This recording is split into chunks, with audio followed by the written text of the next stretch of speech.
সব ভালো থাক, আপনি এসে গেছেন এত দূর, তাহলে এইখান থেকে নামিয়ে নিন।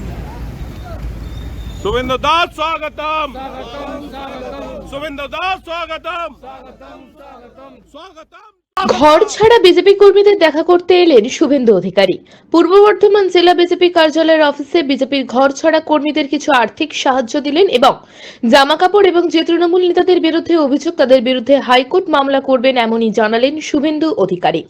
অলরেডি কিছুদিনের বিরুদ্ধে মামলা করা হয়ে গেছে বললেন শুভেন্দু অধিকারী।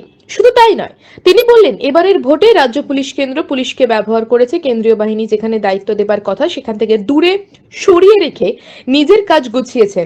আরো বলেন, ভোটের সময় রাজ্য পুলিশের নিজের গাড়ি দিয়ে কেন্দ্র বাহিনীদের দূরে সরিয়ে রাখার ভূমিকা রেখেছেন মুখ্যমন্ত্রী মমতা বন্দ্যোপাধ্যায়ের কাছে, আর তার ফল রেজাল্টে পাওয়া গেছে। আশ্রয়হীন বিজেপি কর্মীদের সাথে সাক্ষাৎকার করতে এসে শুভেন্দু অধিকারী এখানে যারা নির্বাচনের দিন থেকে আক্রান্ত, মানে 13ই মে, তাদের মধ্যে বেশ কিছু জন আমার নাম্বার, হোয়াটসঅ্যাপ নাম্বার যে সকলকে দেওয়া আছে, আমাকে বেশ কয়েকদিন ধরে তারা মেসেজ করছে যে আপনার যাচ্ছেন বর্তমানে, আপনার একবার আসা দরকার, আমরা মিট করব। আজকে ডক্টর শ্যামাপ্রসাদ মুখার্জির আত্মবলিদান দিবস ছিল। আমি সকালে দুটো প্রোগ্রাম করে, দুপুরে শ্রীরামপুর করে হুগলির ভিতর দিয়ে বর্ধমানে চলে এসেছি। তার আগে কালকে রাত্রে জেলা সভাপতিকে জানিয়েছিলাম। এখানে মোট 60 জন ঘর ছাড়া কর্মী রয়েছেন, তাদের মধ্যে অনেক মহিলারাও রয়েছেন, বয়স্ক লোকরাও রয়েছে, এবং আরো প্রায় 14 জন পাশাপাশি আত্মীয়দের বাড়িতে আছেন। তো 74 জন মতো এখানে ঘর ছাড়া সঙ্গে আজকে আমার দেখা হলো, যারা 13ই মে নির্বাচনের দিন থেকে এবং 4 তারিখের পর থেকে তৃণমূল কংগ্রেস গুন্ডাদের দ্বারা আক্রান্ত হয়েছেন। কেউ মার খেয়েছেন, কেউ হুমকির সামনে পড়েছেন, কারোর দোকান বা বাড়ি ভেঙে দিয়েছে, কারোর সামান্য কাজ করতেন মুদির দোকানে বা হোটেলে, সে কাজ কেড়ে নেওয়া হয়েছে।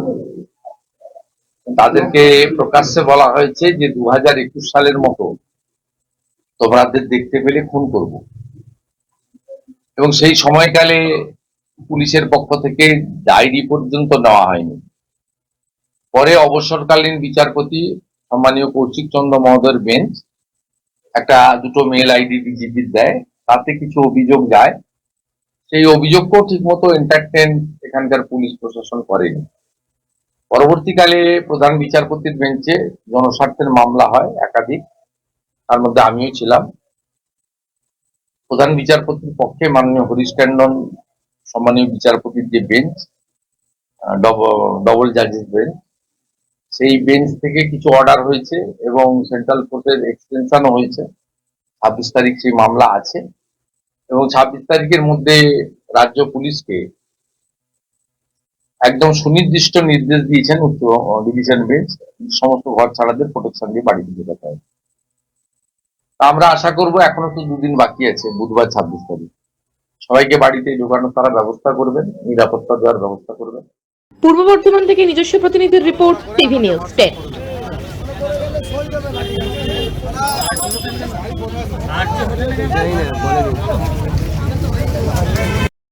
দক্ষিণ ভারতের স্বনামধন্য চিকিৎসা প্রতিষ্ঠান অ্যাপেলো হসপিটাল, চেন্নাইয়ের চিকিৎসা পরিষেবা এখন আপনার দোরগোড়ায়। আমাদের এখানে রয়েছে অত্যাধুনিক দন্ত চিকিৎসা, টেলিমেডিসিনের ব্যবস্থা, লো রেডিয়েশন সিটি স্ক্যান, অত্যাধুনিক প্যাথোলজি ল্যাব, ইন্ডোস্কোপি, ইউএসজি, সব রকমের ভ্যাকসিনেশন ও কার্ডিয়াক কেয়ার ফ্যাসিলিটি। শিল্পাঞ্চল দুর্গাপুরের অ্যাপেলো ক্লিনিকে চেন্নাইয়ের সমস্ত সফল ডাক্তারের পরামর্শ আপনি এখানে বসেই পেয়ে যাবেন। ডাক্তারের সঙ্গে আলোচনা থেকে শুরু করে ট্রিটমেন্ট সবই এখন অ্যাপেলো ক্লিনিক দুর্গাপুরে। তাই আর দেরি না করে চিকিৎসা সংক্রান্ত সব সমস্যার সমাধান করতে আজই আসুন অ্যাপেলো ক্লিনিক দুর্গাপুর। আমাদের ঠিকানা আরা শিবতলা রোড, মুচিপাড়া, দুর্গাপুর, তপবন সিটির সন্নিকটে।